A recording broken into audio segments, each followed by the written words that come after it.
Segundo Reis capítulo 11. Vendo pois Atália, mãe de Acasias, que seu filho era morto, levantou-se, e destruiu toda a descendência real. Mas Jeuzeba, filha do rei Jorão, irmã de Acasias, tomou a Joás, filho de Acasias, furtando dentre os filhos do rei, aos quais matavam na recâmara, e o escondeu de Ataliá, a ele e a sua ama, de sorte que não o mataram.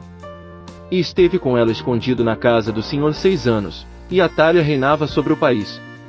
No 7º ano, porém, Jeoiada mandou chamar os centuriões dos caritas e os oficiais da guarda, e fê-los entrar consigo na casa do Senhor, e fez com eles um pacto, ajuramentando-os na casa do Senhor, mostrou-lhes o filho do rei.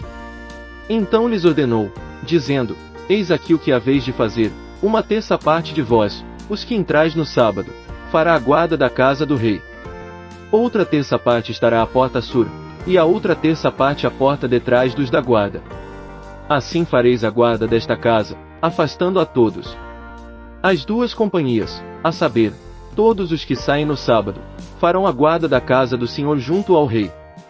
E rodeareis o rei, cada um com as suas armas na mão, e aquele que entrar dentro das fileiras, seja morto, e estai vós com o rei quando sair e quando entrar. Fizeram, pois, os centuriões conforme tudo quanto ordenara o sacerdote Jeoiada, e tomando cada um os seus homens, tanto os que entravam no sábado como os que saíam no sábado, vieram ter com o sacerdote Jeoiada. O sacerdote entregou aos centuriões as lanças e os escudos que haviam sido do rei Davi, e que estavam na casa do Senhor.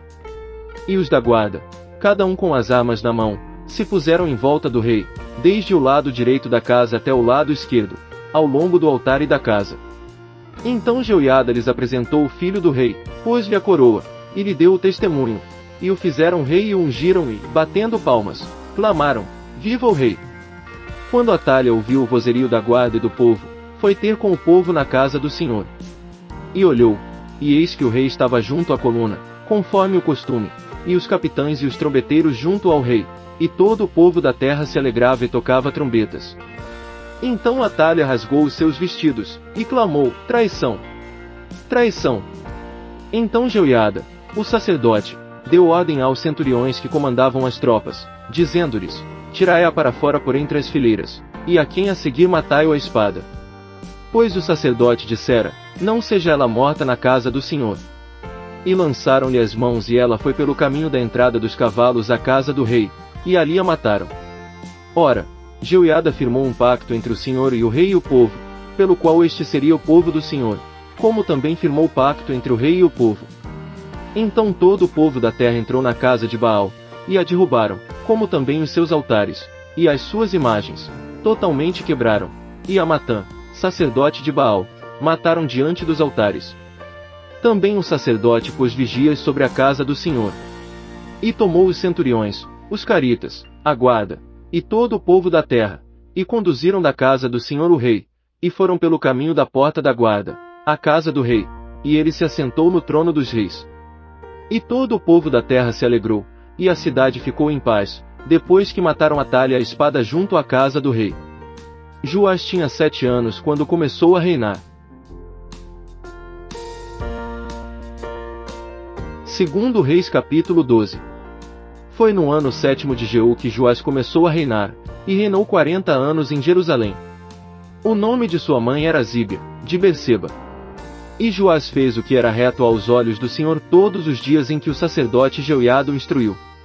Contudo os altos não foram tirados, o povo ainda sacrificava e queimava incenso neles. Disse Joás aos sacerdotes: Todo o dinheiro das coisas consagradas que se trouxer à casa do Senhor, o dinheiro daquele que passa o arrolamento, o dinheiro de cada uma das pessoas, segundo a sua avaliação, e todo o dinheiro que cada um trouxer voluntariamente para a casa do Senhor. Recebam os sacerdotes, cada um dos seus conhecidos, e reparem os estragos da casa, todo estrago que se achar nela. Sucedeu porém que, no 23º ano do rei Joás, os sacerdotes ainda não tinham reparado os estragos da casa.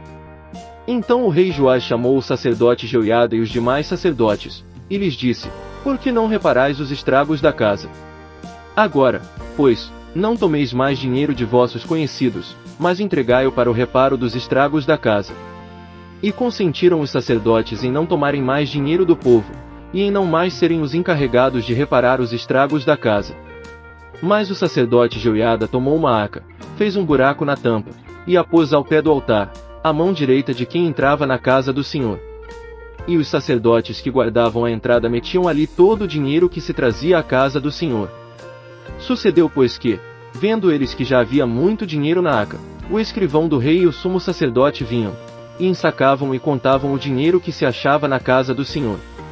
E entregavam o dinheiro, depois de pesado, nas mãos dos que faziam a obra e que tinham a seu cargo a casa do Senhor, e eles o distribuíam aos carpinteiros, e aos edificadores que reparavam a casa do Senhor, como também aos pedreiros e aos cavouqueiros, e para se comprar madeira e pedras de cantaria a fim de repararem os estragos da casa do Senhor, e para tudo quanto exigia despesa para se reparar a casa.